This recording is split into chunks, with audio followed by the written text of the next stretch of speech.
Actually choosing to pot this guy first. And what I want to do is establish it. I want it to really get its roots going. Because here's the thing. Everybody says, okay, well, you got a peach tree. You want some peaches, right? Well, here's the thing. Believe it or not, this little peach tree, this Rio Grande peach tree, will try to flower next year. And it would probably be best that I cut every single thing off of it, flowering wise, because I need this guy to get its roots established so that it can survive throughout the winter. Because here's the thing, all plants go dormant in the winter, well, most of them, unless they're evergreen. But this guy right here, if I let it, well, obviously it's not spring, so it missed its flowering period. But next year, if I let it try to put on fruit, it'll try to put on fruit. But I don't want that to happen because it's called thinning. So I think I mentioned that in one of my earlier videos. What you have to do is whenever it develops flowers and buds, you have to clip them off earlier on, because otherwise it's gonna put all of its energy into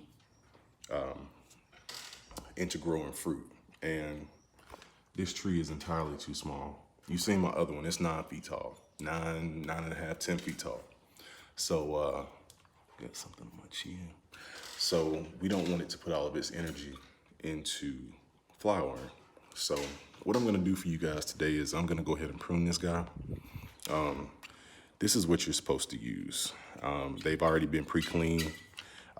These are pruners. And what I do is I clean them with alcohol-based solution, because just like us using, I know this sounds stupid, but using dirty utensils, you can spread diseases to trees just like you would us.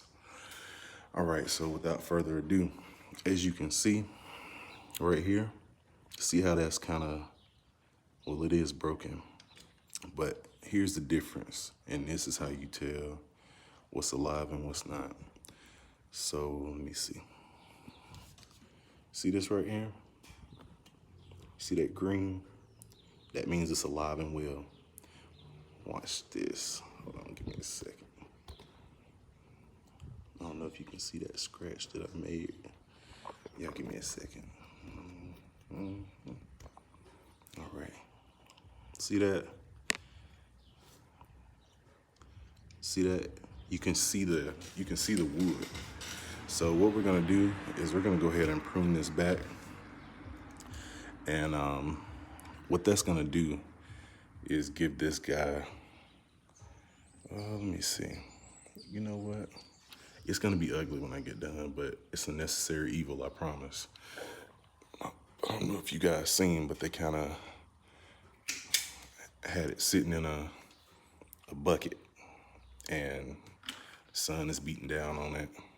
Let's go ahead and get that one off.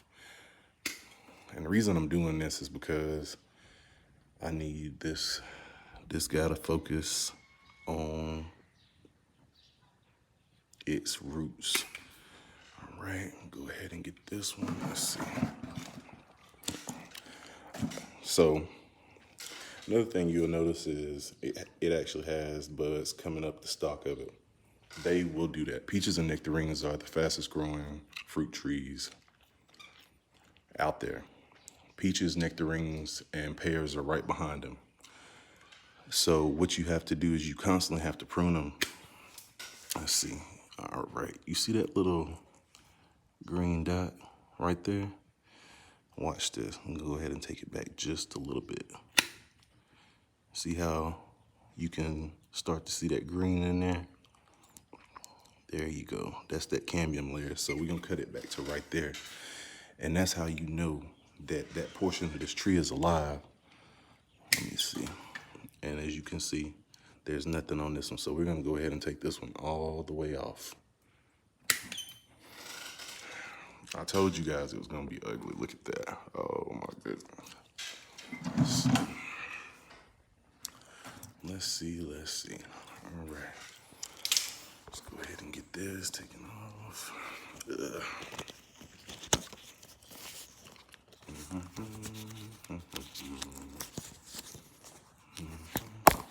right, got that.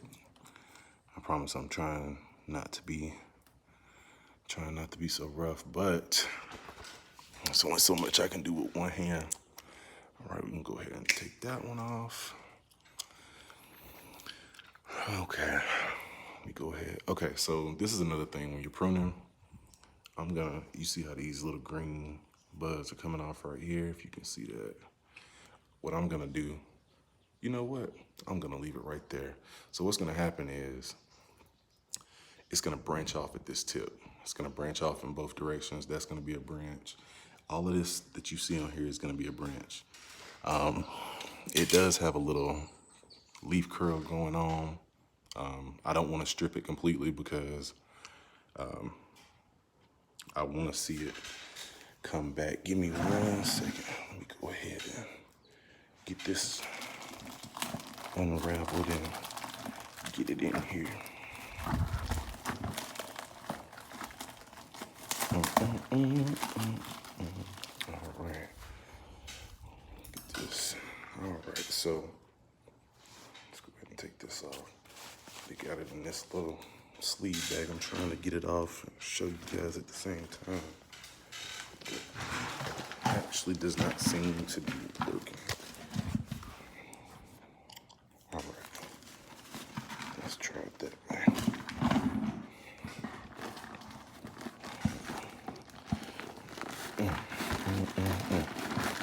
All right. Now, this is what I was talking about. Whew. Okay. So this is what I was talking about. You see these little roots? This tree is tiny. When I say tiny, I mean we're talking maybe 4 feet at the absolute most. But this is what I need to develop. See those little roots that are trying to come out of there? That's what I need to develop. And right here, you can see it's called a graft. What they do is they graft onto, so this is the desired tree, this portion right here. Right here, everything that goes into the ground, this is actually a whole nother tree that has been mended onto this tree. And what eventually happens is, what you do that for is, a lot of trees have desirable characteristics that you want, obviously. Let's see, if we were talking about apples, everybody knows about the Granny Smith apple, right? Well, when it boils down to it, that's a desired fruit. So I would put that tree on top of a rootstock. Well, that's what it's called. It's called the rootstock of, I don't know, something that, just say it got too hot in my region, or it didn't get cold enough in my region, which it really doesn't. I would put maybe an apple tree down on the rootstock, so it wouldn't need as many chill hours. And that's another lesson for another day. But we're gonna take care of that whenever we cross that bridge. I want you guys to see this. This is very important. So I went ahead and just got this potting mix, and it has very trace amounts of nutrients. It's for trees. A lot of trees need nitrogen, potassium, and nitrogen. What is it? Nitrogen, NPK, nitrogen, potassium. Oh, phosphorus.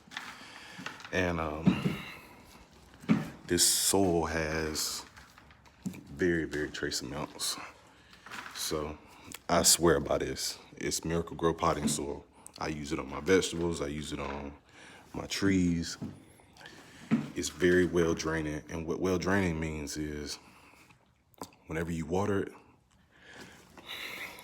most of my family is from Alabama, so you guys know what I mean when I say that clay, that red clay, it holds that water for a long time. And for trees, it's not good because they can get what's called root rot. And if a tree gets root rot, it's more of an issue with my orange trees and lemon trees. Oh, excuse me. If it gets root rot, man, you can just about call it quits. Now, another thing I want to do is I want these roots not just to grow downward. I want these roots to grow across. And the reason why I want them to grow across is because if everything grows downward, then that means I'm gonna have to water this tree super, super deep, which means it's gonna stay wet all the time. And that's not good. That is not good at all. So we're gonna go ahead and get this covered up and taken care of and get it good and watered in. And another reason why I'm not growing it in the backyard is, I don't know if you watch my other videos or not, but I have 2 Dobermans and they absolutely love, I don't know what it is, they don't chew on any other tree, but my peach and my nectarine, they love it. So this little tree wouldn't stand a chance. Would not stand a chance. My ultimate goal for this tree is put this down in there. Gotta make sure it's good and compact. Otherwise, if the wind starts blowing, it's going over. Let's see. Another thing you do not want to do. Well, my ultimate, let me finish what I was saying. My ultimate goal for this tree is, I haven't really decided if I want to plant this one or a bale of Georgia peach. And if you don't know what the bale of Georgia peach is, you ever heard the saying Georgia peach? 9 times out of 10, if you see a peach tree in Georgia, it is the bale of Georgia peach. And those are some of the biggest peach trees, or peaches, period. So that's what I ultimately want to get to plant in the backyard. But like I said, I don't really like the direction that this tree is going in. It's all shifted over, and I mean, for $13.99, you can't beat it. Because for a tree, as a matter of fact, let me just show you guys.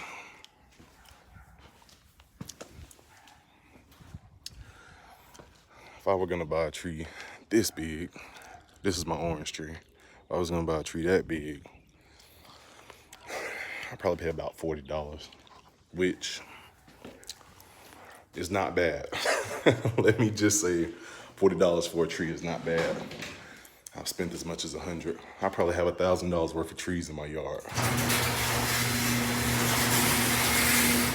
All right. So here we have it. I just wanted to show you guys. If you have any questions, let me know. Yeah, man, that's pretty much it. I'm just going to go ahead and fill it up just a little bit more. Just like that. Bam.